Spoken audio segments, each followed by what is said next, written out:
Alright, mga kababayan, mga kaibigan, kamusta po kayong lahat? And once again, welcome po kayo dito sa Tokis Birador. Dito naman po tayo sa second channel ni Simply Tokis Vlog. No? Tayo po ay magbibigay ng maiksing komento, opinion na reaksyon sa mga mainit na usaping pangpolitika sa ating bansa. No? Pag-usapan natin itong Duterte Youth, mga kababayan. Wala na. Binasura po sila ng Comelec and Bank. Ayan. Ano kayang gagawin ng Duterte Youth Chairman na si Ronald Cardima? Ito pong mayabang na Ronald Cardima. At ganun din po si Tito Soto, si Tito Sen, meron pong nais na mangyari dito sa mga nasa likod ng ghost project ng DPWH. Hindi lang dapat PR stunt ang gusto po ni Tito Soto. Hindi lang po ito sana ningas kugon o palabas lang ng Pangulo.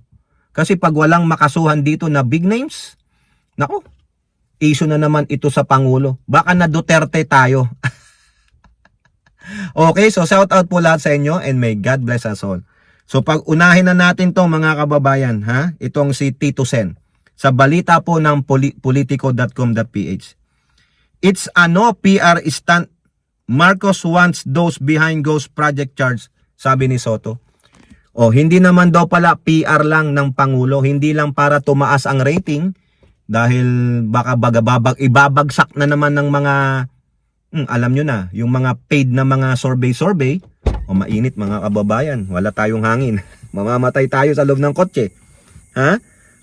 Basahin natin ito. President Marcos Jr. anti-corruption drive is no gimmick, as he wants all public officials involved in alleged fraudulent infrastructure projects from the highest ranks down to their subordinates prosecuted. Correct! Lahat i-uproot yung pinakapuno. Hindi lang yung sanga, hindi lang yung dahon, kundi bunutin, tigpasin, ibato sa kumukulong apoy. Tama ba yung kumukulong tubig? Kumukulong apoy. Mali pa. Kumukulong apoy, bulkan yun mga kababayan, bulkan. Tama. Kayo na ang mag-isip. Ayan po ang sabi ni Tito Sen, minority leader ng Senado.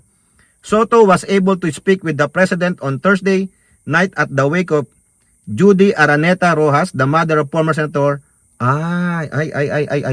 Condolence po kay kay Mar Rojas.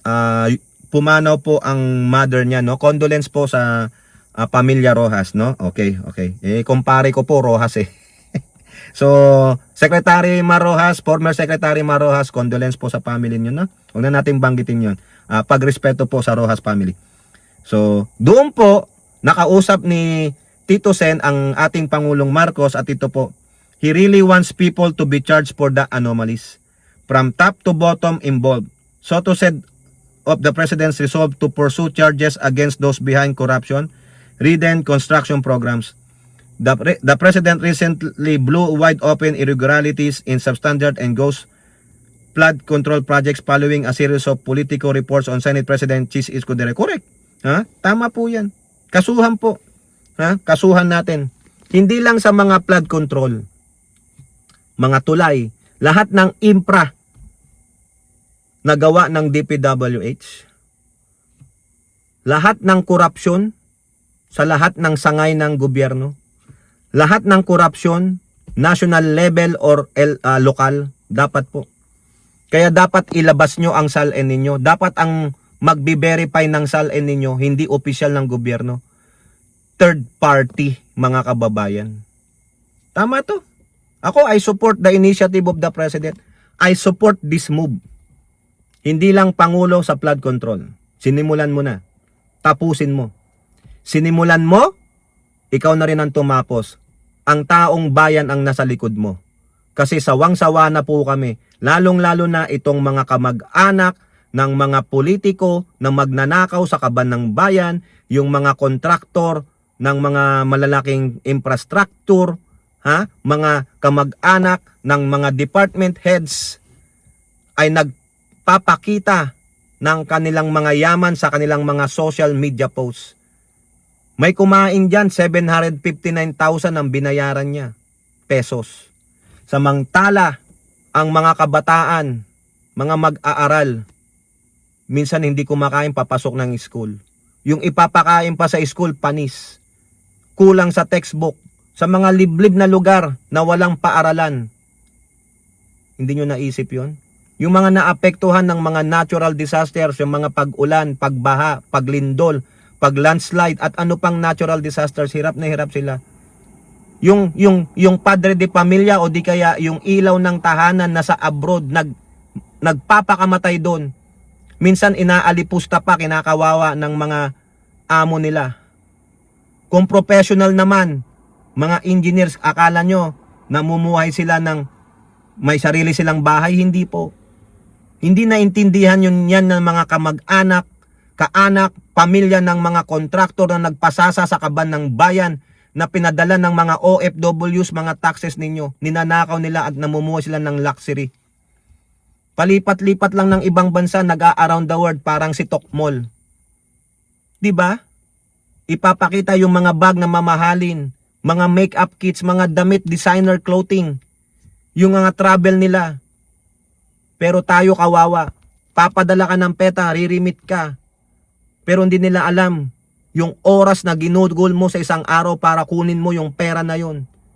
Ikaw, nagkandapayat ka na, pagod ka na, sakit na ng katawan mo, pero kailangan mo pa rin magtrabaho. Sila,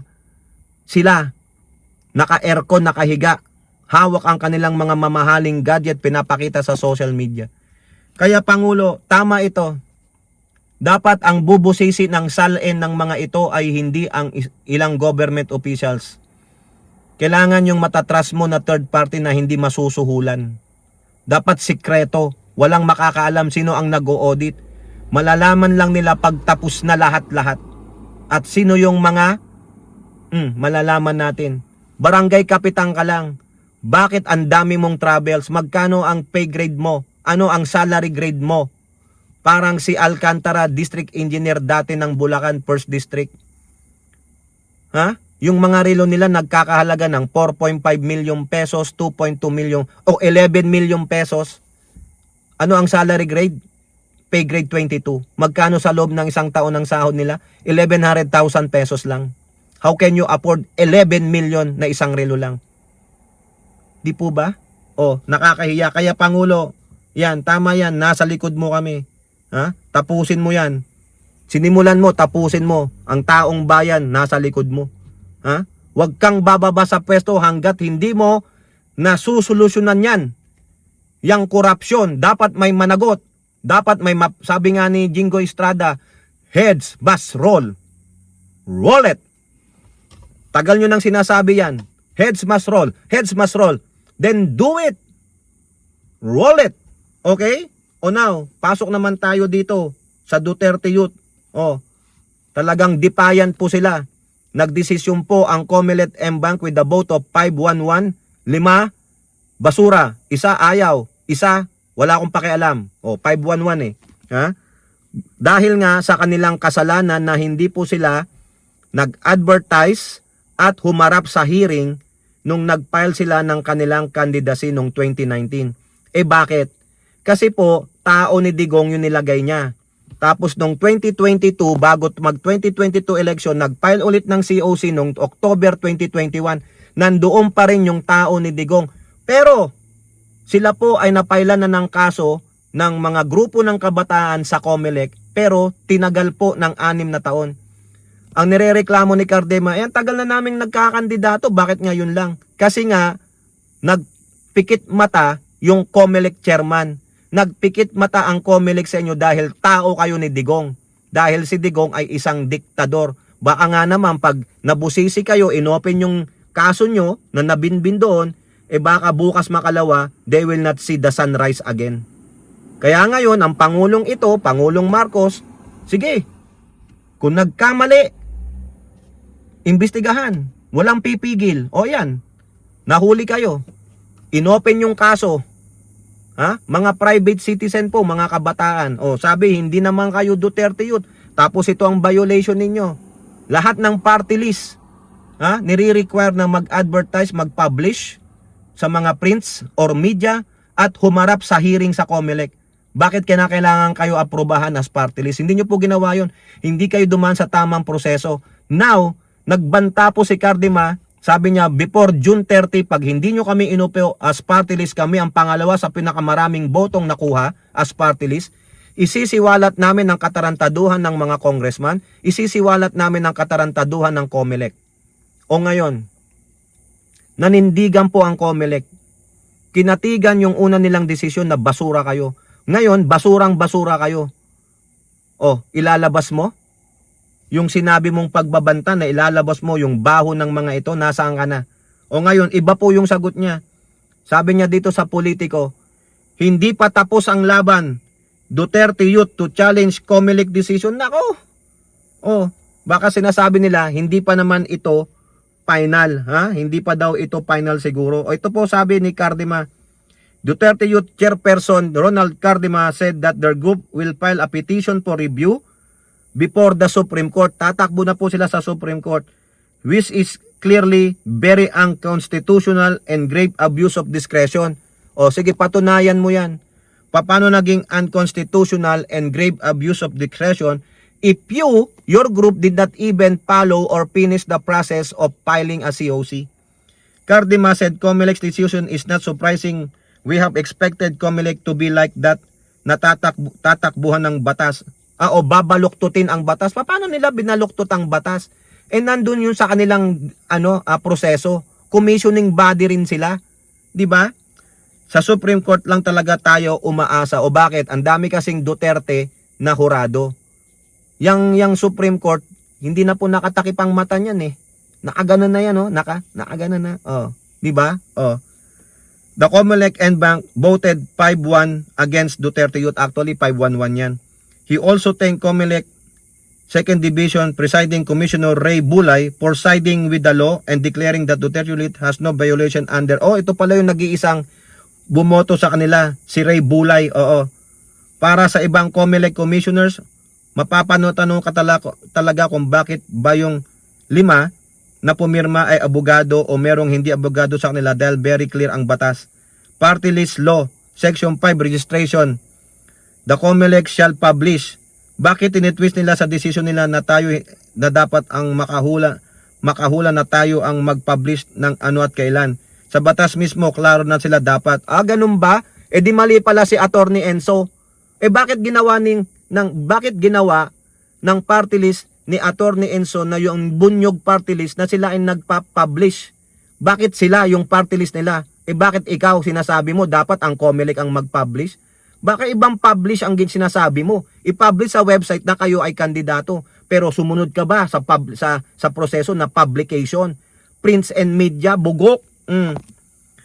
Tapos sa ibang mga aligasyon ng mga makakaliwang grupo na nag-file sa atin noong 2019 pa, wala man lang kahit isang pruweba.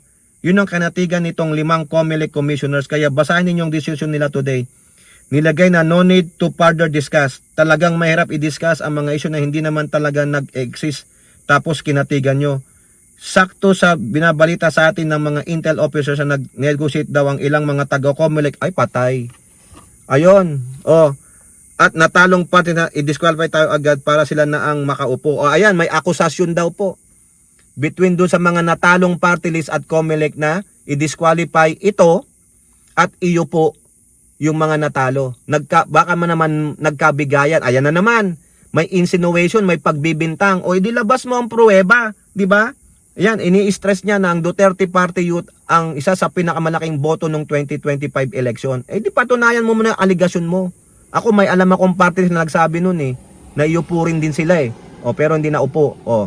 Ngayon, kung meron kang solid na evidence dyan, ilabas mo. Para bakbakan natin ng COMELEC kung tama yung mga insinuation mo. Ngayon, magkakaalaman sa desisyon ng Supreme Court. Okay?